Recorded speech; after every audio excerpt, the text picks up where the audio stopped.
આજે આપણે બનાવીશું પનીર કાજુ મસાલા, જેના માટે મેં લીધું છે અહીંયા 1 કટોરી પનીર, કાજુ જે તમે વધઘટ કરી શકો છો, આખા ધાણા અને બાકીનો ગરમ મસાલો છે, જેને આપણે મિક્સરમાં ક્રશ કરી લઈશું. ત્યાર પછી આપણે ગ્રેવી માટે લીધું છે, મેં અહીંયા 3 ટમેટાં લીધા છે, 2 મોટી ડુંગળી લીધી છે, 2 લાલ મરચાં તાજા, આદુનો 1 ટુકડો અને 6 થી 7 કળી લસણ. તો ચલો આપણે ગ્રેવી બનાવવાની તૈયારી કરીએ. હવે આપણે અહીંયા નાખીશું 1 પાવડું તેલ. ત્યાર પછી આપણે જે પનીર લીધેલું છે તેને એકદમ બ્રાઉન કલર જેવું શેકી લઈશું.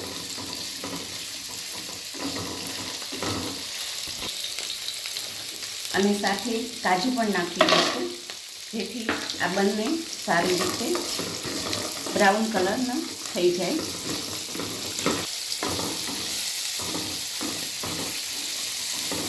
આ રીતે કાજુ અને પનીર આપણે સાતળી લેવાના છે.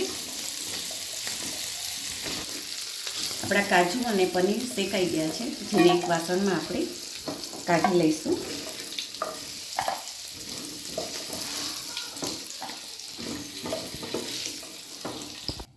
આપણે અલગ કાઢી લીધા છે. હવે આપણે જે આપણા ગરમ મસાલા છે તે આમાં નાખીશું.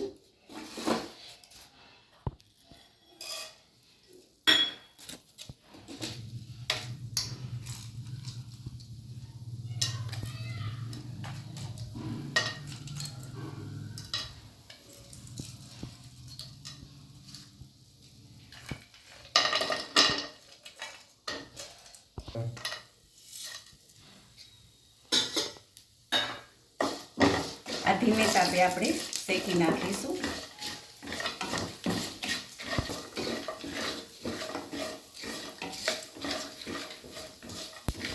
ત્યાર પછી આપણે જે ડુંગળીના ટુકડા કરેલા છે તે નાખીશું.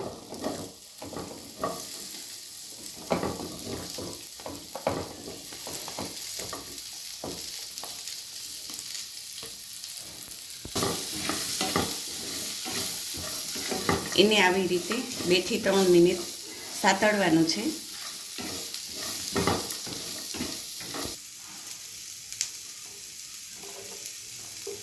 ત્યાર પછી લસણ નાખીશું, આદુના ટુકડા,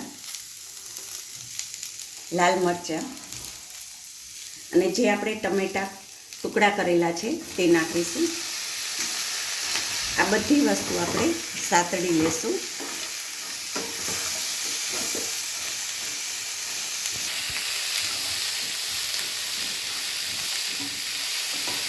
જો તમે આ રીતે કાજુ પનીરનું શાક, પનીર મસાલા બનાવશો તો એકદમ સરળ રીતે સરસ મજાનું હોટલ જેવું જ બનશે. આપણે 7 થી 8 મિનિટ જેવું આ બધાને શેક્યું છે. હવે આપણે ગેસ બંધ કરીને આ બધી સામગ્રી છે આપણે મિક્સરમાં ક્રશ કરી લઈશું, જેથી આપણી ગ્રેવી સરસ તૈયાર થઈ જાય.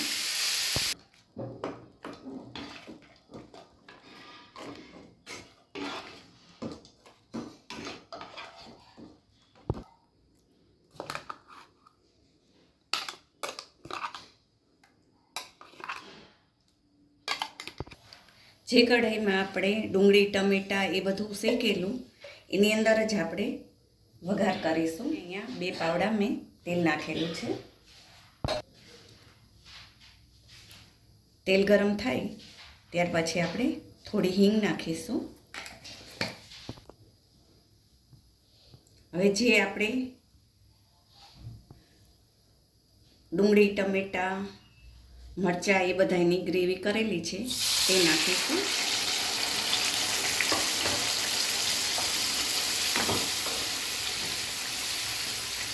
જો તમે આ રીતે કાજુ પનીર મસાલા બનાવશો તો એકદમ આસાનીથી બની જશે, બહારની હોટલ જેવું જ તે.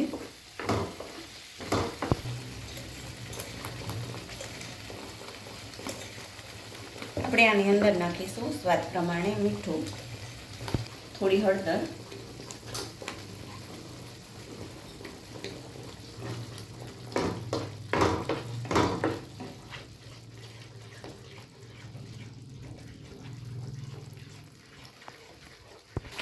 તમે જોઈ શકો છો ધીરે ધીરે તેલ છૂટું પડવા માંડ્યું છે. હવે આપણે અહીંયા નાખીશું કાશ્મીરી લાલ મરચું,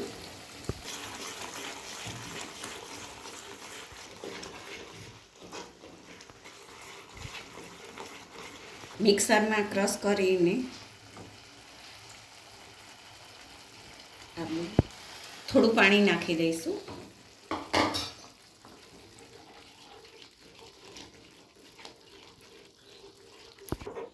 આપણી ગ્રેવી બરાબર ઉકળી ગઈ છે. ત્યાર પછી આપણે કાજુ અને પનીર એ નાખીશું.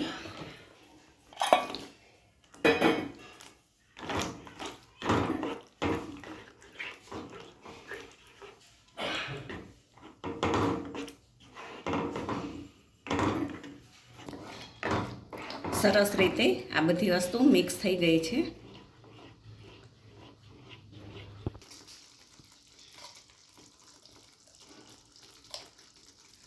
સરસ રીતે ઉકળી ગયું છે. ત્યાર પછી આપણે થોડી મલાઈ નાખીશું, લગભગ 2 થી 3 ચમચી.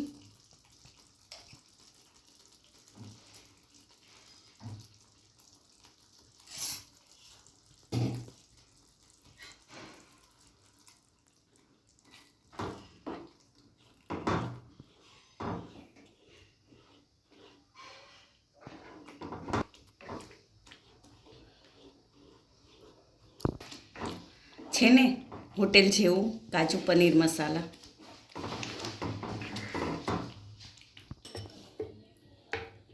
થોડી તો મિત્રો તૈયાર છે આપણું કાજુ પનીર મસાલા. તમે આ રીતે ઘરે બનાવીને ટ્રાય કરજો અને મને કહેજો કે કેવું લાગ્યું છે. અને મારા વિડીયોને લાઈક કરજો અને કમેન્ટ કરજો.